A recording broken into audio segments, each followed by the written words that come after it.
A profession of faith in Christ is not an end in itself. It is the beginning of a pilgrimage. Along the way, there will be defining moments and spiritual highlights. For Jacob, his defining moment was at Peniel. The meaning of Peniel is the face of God. Peniel was a place where Jacob reached brokenness. He lost all self-sufficiency and depended completely on God. This was a time for Jacob of genuine soul-searching and spiritual struggle. It was also a significant time of knowing God's grace. Jacob was alone with God. It was a time the Lord blessed Jacob. Jacob is alone with God. It is the time Jacob wrestles with the Lord, seeks the Lord's blessing. Jacob was born the second of twins. His twin brother Esau was the older. When Jacob and Esau were in the womb, they jostled in Rebekah's womb. Rebekah asked the Lord what was happening in her womb, and the Lord spoke to Rebekah. The Lord said to her, "Two nations are in your womb, and two peoples from within you will be separated. One people will be stronger than the other, and the older will serve the younger." Genesis 25:23. Jacob capitalized on Esau's weakness and sold his birthright for a mess of pottage. He later deceived his father Isaac to receive the blessing he intended to give to Esau. Jacob received the blessing not because of his deceit, but in spite of it.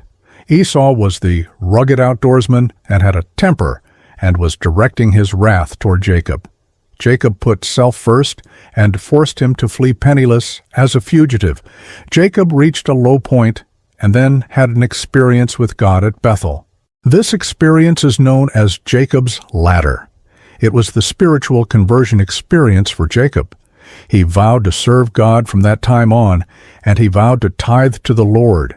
He was not only fleeing from Esau, but his mother arranged that he go to Haran to find a wife. Upon reaching Haran, Jacob first met Rachel and then the brother of his mother, Uncle Laban. He deceived Jacob. He agreed to work 7 years to marry Rachel. Laban then gave Jacob Leah to marry, and Jacob had to work another 7 years for a total of 14 years to marry Rachel. During that time, Laban changed Jacob's wages 10 times. God blessed Jacob with his many children and large flocks of animals. As Jacob grew more and more prosperous, the attitude of Laban changed toward Jacob.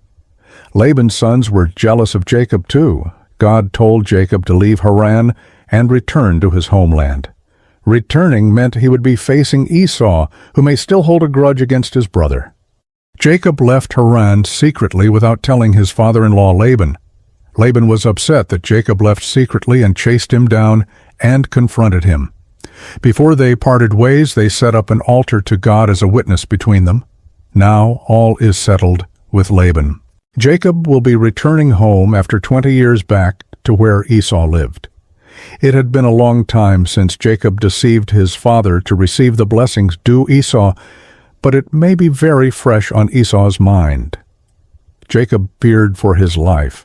Esau was waiting with 400 men. Jacob had great fear and distress. In great fear and distress, Jacob divided the people who were with him into 2 groups, and the flocks and herds, and camels as well. Genesis 32:7. Jacob prayed to God in his distress. Then Jacob prayed, "O God of my father Abraham, God of my father Isaac, Lord, you who said to me, 'Go back to your country and your relatives, and I will make you prosper.'" Genesis 32:9. Jacob declares his own unworthiness. "I am unworthy of all the kindness and faithfulness you have shown your servant. I had only my staff when I crossed this Jordan, but now I have become 2 camps." Genesis 32:10. Jacob asked God to spare him, based on the promises God had made. "Save me, I pray, from the hand of my brother Esau, for I am afraid he will come and attack me, and also the mothers with their children." 12. But you have said, "I will surely make you prosper, and will make your descendants like the sand of the sea, which cannot be counted." Genesis 32:11-12. Jacob prayed to God, and he also did what he could do. Jacob sent ahead gifts for Esau. He divided his family in 2 groups and sent them, including his 11 sons, across the Jabbok River. Jacob waited alone in the quietness of the desert, he alone with the Lord. Here alone in the desert, in unbearable distress, Jacob has a life-changing experience with God. He already had a spiritual conversion experience 20 years earlier at Beth, Jacob's latter experience. Now there is another deep, life-changing experience with God. Jacob wrestles with God. Just because as a Christian you have had a spiritual conversion experience does not mean there will be no more life-changing encounters with God. They most commonly come in times of distress.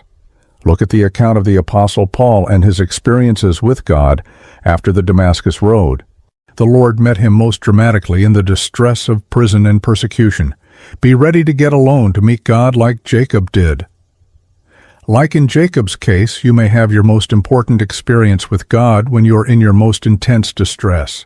You cry out to God and His grace floods upon you. It is part of your sanctification process of becoming more like Christ. So Jacob was left alone, and a man wrestled with him till daybreak. Genesis 32:24.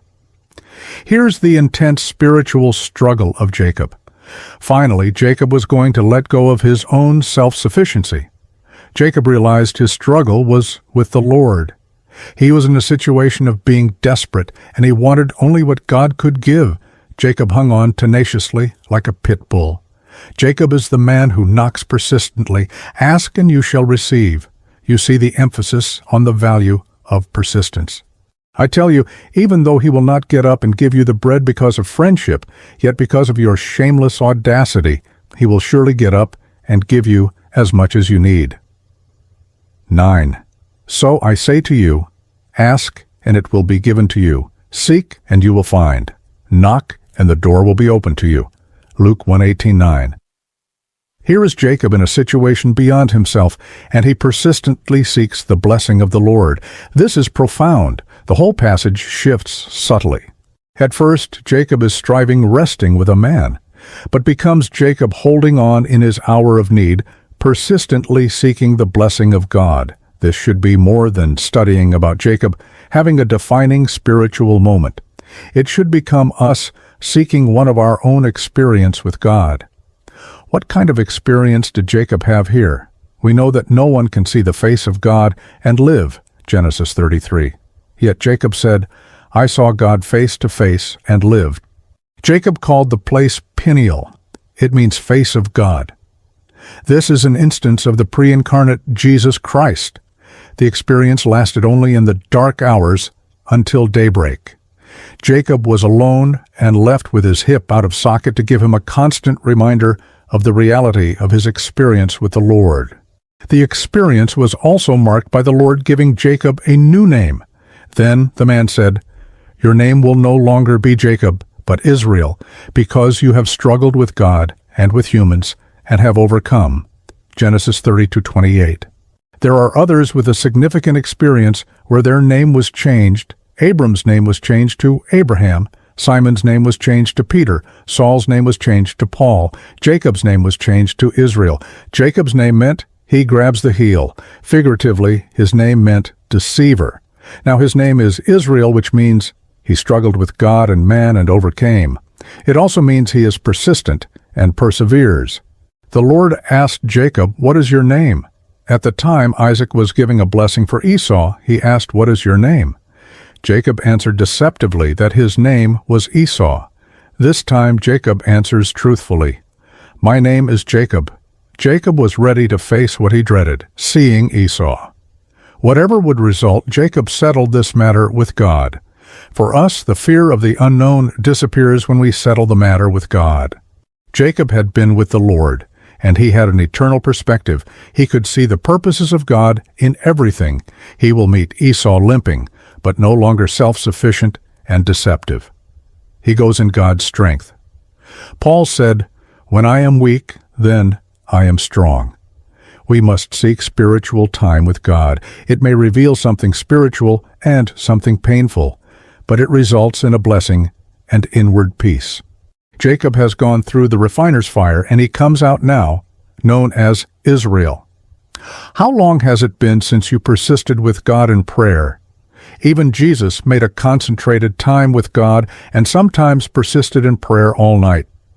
It is through this perseverance in prayer you can reach a defining moment in your walk with the Lord. In the KJV it translates, Israel, you have power with God and man. There is a real spiritual power in persisting with God. Make it your priority to get alone and persevere in your time with God. Then come what may, you have God's strength. You see God's purpose in everything.